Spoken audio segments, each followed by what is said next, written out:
Numbers is not a book of counting. It is a book of consequence, a record of what happens after deliverance, when a people are free but not yet faithful. The chains were gone. The mindset remained. What should have taken weeks stretched into 40 years, not because the way was long, but because obedience was short. The wilderness was not punishment. It was exposure, and many are still walking there today. Freedom requires structure. Before movement, Yahuwah established order. The people were counted, not for pride, but for purpose. Every tribe had position. Every family had responsibility. Equality did not mean sameness. The Levites were set apart, not elevated, burdened. Sacred things demand discipline. Disorder delays destiny. A people without structure cannot sustain freedom. Miracles do not cure fear. Provision does not silence insecurity. The people complained with full stomachs. Manna was called worthless. Egypt was remembered as comfort. Bondage felt safer than trust.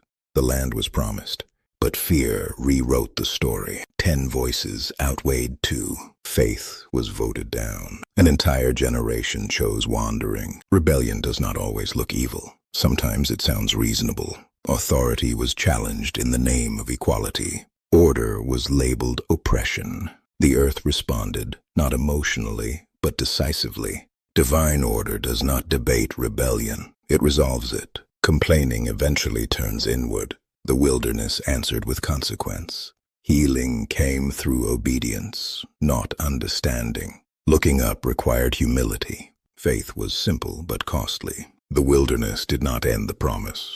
It purified the people. A new census was taken. Names changed. Inheritance reassigned. Memory became instruction. Failure became warning. The Jordan stood ahead again. This time, faith stood with them. Numbers was never about distance. It was about direction.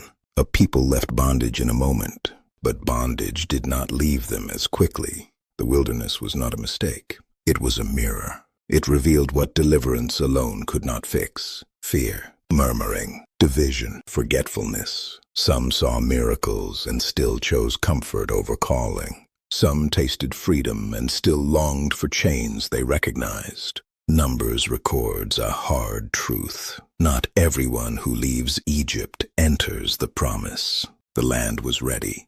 The covenant stood firm, but faith was required.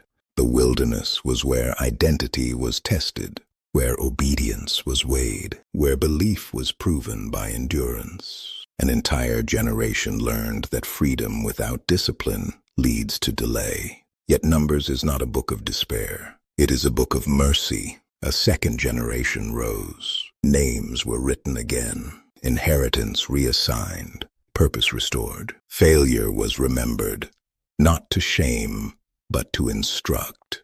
The Most High did not abandon his people in the wilderness. He walked with them through it, and he still does. Today, the wilderness looks different, but the test is the same.